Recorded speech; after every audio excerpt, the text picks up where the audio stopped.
What happens when one of these old secretary-style desks go out of style? Can it have a second life? That's exactly what I'm finding out in this month's Ugly Duck Challenge, hosted by Cory from Desert DIY, where the theme is autumn colors. So welcome to Borderline Furniture. I'm Mara, and this is my Ugly Duck secretary desk that's desperately looking for a fresh start. I picked it up at a local thrift store for just $9.99 and thought it was the perfect candidate for this challenge. At first glance, it definitely needed help. The desk was a little wobbly, the finish is badly faded, and the secretary compartment, the section for stationery and envelopes, well, that was very dated. The top had several deep scratches, and the desktop no longer slid out smoothly. And to top it all off, I realized that the bottom drawer was completely missing. The first order of business is always a thorough cleaning. And after that, I disassembled the desk by removing the secretary organizer and the legs. Originally, I hadn't planned on stripping either the desk or the legs, but once I noticed there was paint peeling and chipping, it became obvious that the best solution was to remove it completely instead of trying to work around it. I'm stripping this furniture in 105-degree heat, and while I'd love to wait for cooler temperatures, this is Texas. It's August. It's just never going to happen. Once the stripping was finished, I was left with what was basically an orange desk. Now, orange is definitely a fall color, but not exactly popular for home decor. My original plan was to apply a base coat of Rust-Oleum Camouflage Earth Brown, then add a distressed white finish over the top. But then something unexpected happened. I completely fell in love with the brown color, so instead of covering it up, I decided to seal it and move on. Well, not quite.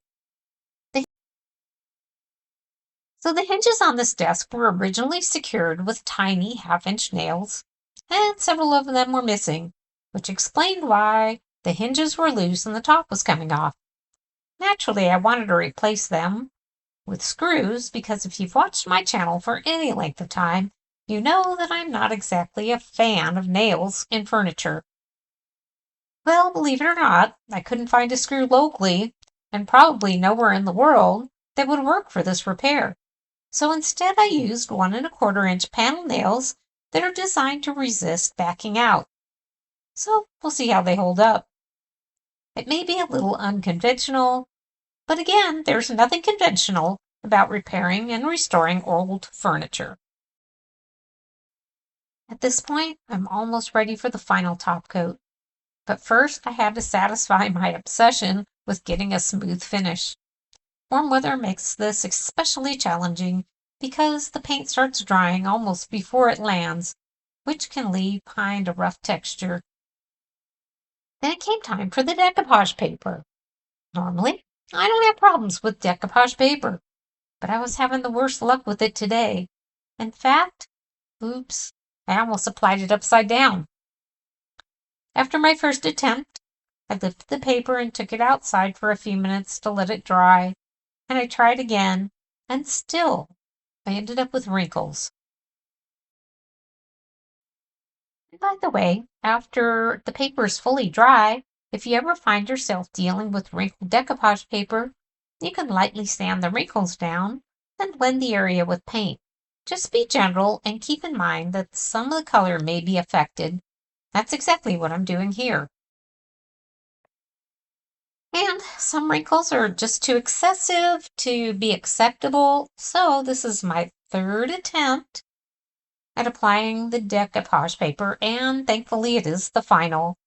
I realized I wasn't getting enough paste and I was overwetting the paper. After letting everything dry for 24 hours, I came back, lightly sanded the paper edges, and sealed the surface. I still had a few tiny wrinkles, but this time there were no bubbles when I applied the bare polyacrylic top coat.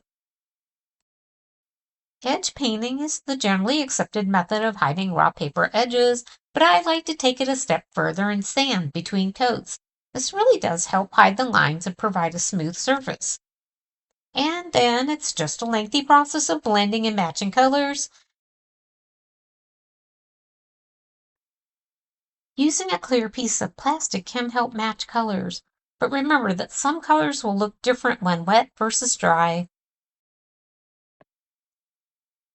You just can't find transparency paper anymore, except I think it's sold on Amazon for a ridiculously high price.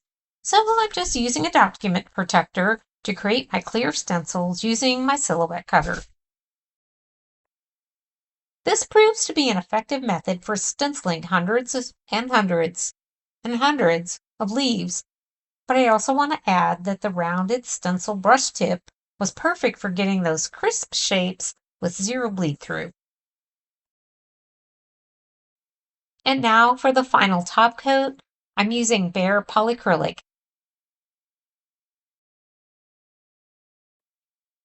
I just have two final pieces to install. I decided to eliminate the outdated secretary stationery holder so a laptop or a computer could fit inside the desk. This means the sliding drawer had to be secured to the frame, which makes sense because the bottom drawer is gone and there's no need for the surface to slide. And last, the new back piece is installed to finish this desk project.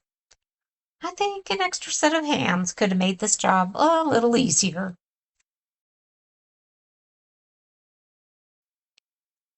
This old desk has come a long way from its $9.99 thrift store days, chipped paint, tired lines, and forgotten charm, to a true autumn beauty ready for a brand new life. Let's see the transformation.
Thank you, Cory at Desert DIY for hosting this Ugly Duck Challenge.